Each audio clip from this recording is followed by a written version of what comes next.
Halo semua, balik lagi sama gue Sony yang udah lama nggak nge-review gadget. Ya mungkin ini masuknya harusnya gadget ya, atau mungkin laptop atau gaming hardware. Dan di sini cukup unik karena gue cukup ketinggalan dan gue cukup kaget bahwa performance-nya seperti apa yang akan kalian lihat nanti. Dan menurut gue ini jadi salah satu opsi yang benar-benar menarik banget. Kalau pertanyaan adalah apakah gue tertarik? Ya. Cuman ada satu hal yang bikin gue cukup kaget, tapi itu nanti akan gue bahas. Nah, ini sebenarnya adalah tablet, bisa dibilang sebagai satu-satunya gaming tablet di muka bumi ini. Dan ini juga mengalami evolusi dari yang ada sebelumnya. Dan kelihatannya memang juga nggak banyak kalau secara physically, tapi perubahannya ini lebih banyak di segi fungsionalitas. Itu adalah sesuatu yang gue sangat-sangat senang bahwa functionality dijadikan nomor satu dalam suatu perubahan atau iterasi suatu produk. Nah, secara desain perubahan itu sebenarnya nggak ada yang major banget kecuali ada yang bagian transparannya. Itu kalian bisa ngeliat supaya bisa ngeliat inner work-nya di dalam tabletnya. Dan di sini jadinya lebih ke vertikal ya bentuknya. Dan untuk M.2 expansion slot-nya juga pindah dari kanan yang sekarang ada di kiri. Nah, untuk micro SD yang tadinya di belakang juga dipindah ke samping yang jadikan semuanya balik lagi masalah fungsionalitas yang lebih gampang untuk kita akses. Nah, untuk SG Mobile Port-nya diganti juga. Seri ini jadinya Thunderbolt 5 dan SG Mobile tahun ini juga udah dirilis yang versi Thunderbolt-nya. Nah, dengan masuknya Thunderbolt 5 berarti compatibility jadinya juga lebih bagus karena ya balik lagi untuk enclosure dan GPU yang kalian akan gunakan ke depannya itu bisa lebih mudah untuk kalian gunakan. Walau balik lagi gue nggak menyarankan sih sebenarnya untuk kita menggunakan tablet seperti ini dengan menggunakan GPU enclosure karena memang bawaannya sudah cukup tinggi terutama untuk suatu bentuk form factor-nya tablet. Dan juga kita harus ingat kalau Thunderbolt itu bisa backward compatible. Nah, dari ini semua sebenarnya kita bisa ngelihat kalau alasannya kenapa sih banyak perubahan terutama dari segi placement-nya. Sebenarnya karena CPU barunya. Jadi di sini untuk Z13 atau seri Flow Z13 ini salah satu CPU yang paling kencang saat ini ya. Ini mereka menggunakan AMD atau yang paling diantisipasi dari AMD itu adalah dari serinya Strix Helio. Karena ROG di sini pakai Ryzen AI Max yang 395. Yang menggunakan Zen 5 architecture dan udah ada NPU di dalamnya yang mencapai 50 TOPS. Jadi udah memenuhi requirement untuk Copilot yang sebenarnya gue sampai sekarang juga sulit untuk menjual Copilotnya sendiri, tapi setidaknya itu sudah disediakan dengan menggunakan Ryzen AI Max. Nah, buat yang bingung kenapa penamaannya seperti ini, sebenarnya AI Max 395 atau AI Max Plus 395 ini kurang lebih setara dengan Ryzen 9 atau yang paling atas karena dia udah pakai 16 core dan 32 thread. Jadi kalau kalian lihat di sini bener ya, untuk tablet dengan 16 core dan 32 threads. Juga integrated GPU di sini udah pakai 8060S yang menggunakan 40 CU atau 40 compute unit. Jadi harusnya ini produk pertama yang kita pegang menggunakan prosesor terbarunya ini. Karena ini memang seri paling atas ya untuk seri Ryzen AI Max. Nah, untuk RAM-nya SKU yang di sini itu menggunakan 64 GB DDR5 dengan speed 8000 MTS. Jadi untuk internal storage-nya pun juga kita diberikan 1 TB PCIe 4 dari Kioxia.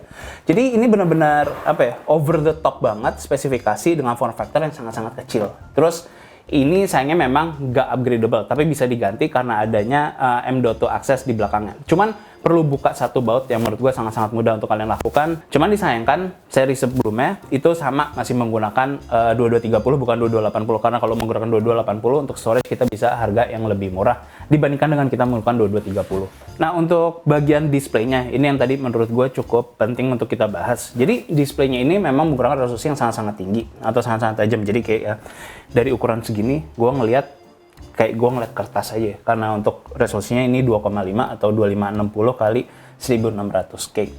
Jadi udah menggunakan 180 Hz untuk refresh rate-nya, udah Pantone validated, 100% DCI-P3 dan untuk nits-nya 500. Nah, ini yang mungkin akan menjadi concern buat kalian karena memang kalau di dalam atau di ruangan dalam tentunya 500 nits nggak ada issues, tapi kalau kalian bawa keluar dan ada matahari dan cuaca yang terik 500 nits akan berat untuk kalian gunakan. Jadi paling di situ doang. Dan salah satu concernnya juga mungkin adalah karena ini bukan OLED. Itu yang gue cukup kaget. Terutama ini datang dari ROG. Yang gue harapkan apa yang bisa atau tertinggi dari segi teknologi akan digunakan oleh ROG. Dan di sini yang gue sebenarnya agak cukup bingung. Mereka nggak menggunakan OLED untuk displaynya ini. Masih menggunakan IPS. Walaupun sebenarnya dari reproduksi warna ya sangat-sangat baik. Dan untuk productivity juga udah aman banget. Cuman balik lagi, infinite contrast kita nggak akan mendapatkannya karena itu hanya kita bisa dapatkan di OLED. Itu yang gue cukup kaget doang. Namun kita bisa pahami juga kenapa dia belum pakai OLED.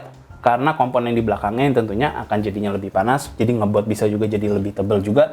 Karena kita perlu tahu di sini yang didepankan itu nggak hanya displaynya doang kalau kita menggunakan OLED, tapi performance keseluruhannya seperti menggunakan Ryzen yang di sini yang terbaru. Jadi kita harus mementingkan juga masalah durability displaynya karena semuanya menjadi satu dan power yang digunakan itu sangat-sangat tinggi juga dibandingkan kalau kita harus mengorbankan OLED yang di belakangnya juga sama-sama panas. Belum juga dari device OLED-nya itu sendiri. Nah, sekarang kita lanjut ke bagian performa. Kita bisa lihat dari segi performa CPU ini benar-benar kencang banget. Atau mungkin kalian bisa ekspektasikan hal tersebut karena buat gue pribadi ini sangat-sangat mengagetkan performanya untuk suatu device yang sangat-sangat tipis dan juga dalam formatnya seperti tablet. Jadi kita bisa bilang ini bukanlah suatu gaming laptop karena ya form factor-nya tablet dan 16 inci 16 inci suatu laptop tapi diganti dengan formatnya tablet. Ini yang menurut gua benar-benar gila banget dan bisa kita bawa kemana-mana dengan sangat-sangat mudah, sangat-sangat enteng.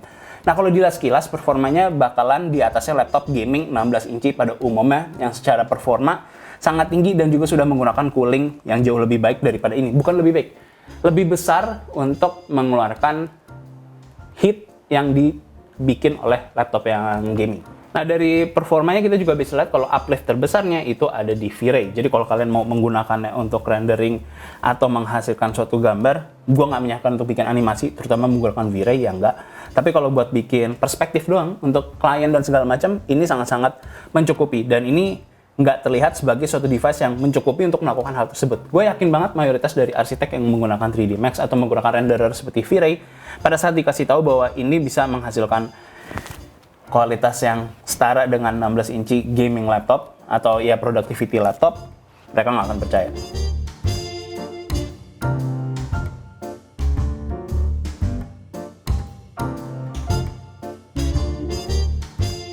Kita lanjut ke performa gaming. Di sini bisa kelihatan atau berasa banget keuntungan dari AMD yang ngejar performa untuk kayak workload karena performa GPU-nya untuk gaming juga jadinya ke bawah di sini. Kalau kita lihat di tabel, ini kalian akan lihat kalau tablet gaming ini nggak pakai dedicated GPU lagi karena kalau dilihat performanya udah cukup banget untuk main AAA di resolusi 1080 hanya menggunakan baterai. Nah, ini kita menggunakan colokan ya. Di sini untuk Far Cry dengan native resolution kita bisa mendapatkan average yang sangat tinggi dan 1%-nya juga masuk akal. Masih di atas 50-an. Terus untuk Legion di sini salah satu game yang cukup berat, average-nya 56, 1%-nya juga 45, masih di atas 40. Paling kita bisa ngeliat pengorbanan di Valhalla yang dimana 1%-nya di 30, tapi average-nya di 61. Untuk Metro juga salah satu game yang paling berat, minimumnya pun masih 31 untuk 1%-nya. Sama dengan Cyberpunk yang di 31 dan average-nya itu di 40. Nah, kalian bisa lihat kalau di sini average 40 dan 1% 31, berarti game itu benar-benar nggak ada loncatan yang drastis. Frame time-nya juga sangat baik. Untuk di Red Dead juga hasilnya sama, average di 50, 1%-nya di 38, yang loncatannya nggak terlalu tinggi. Nah, ini kalau kita hanya menggunakan baterai, di sini average juga 58, 1% 38. Untuk Watch Dogs Legion juga hasilnya kurang lebih sama. Kita bisa ngeliat penurunan yang cukup, ya bisa dibilang masuk akal. Untuk Assassin's Creed Valhalla di sini 1% yang terpukul. Untuk Metro justru 1%-nya juga sangat baik, masih di 34% atau di 34, dan untuk Cyberpunk 2077 untuk di 1%-nya 24 FPS, average-nya 31. Ini yang mendapat pukulan terbesar sama dengan Red Dead Redemption dengan average 34 dan 1%-nya di 25. Nah, jadi untuk ngomongin di sini, ya tentu performance-nya kita bisa sesuaikan dengan apa yang kita harapkan menggunakan hanya baterai. Nah, kalau kita ngomongin AI workload-nya dengan RAM 64GB, ini bisa dijelaskan bahwa kita menggunakan AI task akan benar-benar enteng banget. Salah satunya di sini yang Muse AI yang kerjasama bareng AMD buat simplifikasi instalasi dan juga optimasi untuk image generative atau generative AI di platformnya AMD, dan di sini ada banyak cara untuk pakainya. Jadi di sini contohnya ada text to image atau in painting. Kalau mau sketching itu kalian juga bisa lakukan. Modelnya juga ada banyak, ada beragam sesuai kebutuhan atau kemampuan dari hardware yang kita gunakan. Dan semakin besar VRAM, seperti yang kita ketahui, modelnya juga bisa lebih banyak. Dan menurut gue memang lebih penting ukuran VRAM dibandingkan dengan kecepatan, karena kita bisa menggunakan model yang lebih besar. Dan di situ kita bisa lihat di sini allocation-nya itu bisa kita rubah. Makanya kita di sini mendapatkan 64 GB, walaupun memang speednya nggak akan sama dengan ya kita bisa lihat untuk workstation atau ya GPU lainnya yang memang khusus untuk penggunaan AI. Nah, kalau memang VRAM-nya kurang, ya kalian allocate dengan menggunakan Armoury Crate.